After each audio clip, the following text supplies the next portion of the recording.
Look at how lovely the wife is. No matter who no man me what about not. All you can work. Oh, my name, I am willing to all you will see now, Costo Samania, Okenwa. Oh, you want the more. Isn't them empowerment? Isn't the youth? Papa the widow. Papa the guy.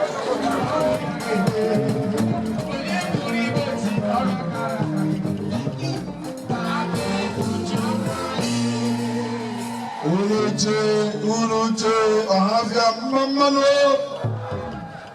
Urute, Abia, Mamano. Urute, Nigeria, Mamano. It might be very simple. I can make it easy.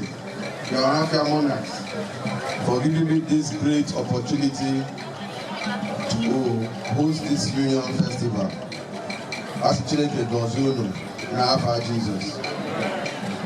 Only if you buy in London, Ohavia one family. Ohavia, I will give you a metal coca. Ohavia, what our fathers did before was they were together and they moved Ohavia to the next level. It's not in our own turn. I hear people Ohavia.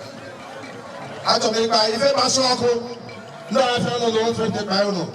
If I buy chocolate, oh, and then before, oh, they are before. I, Chief Dr. Sam Anya Akaekpuchionwa, I will go as far as any length to bring light into our people. I'm not man, I would know about Jen, and my people will go. So, lazy. What will happen if you have a shock for homo boys and no more boys as if you have a shock?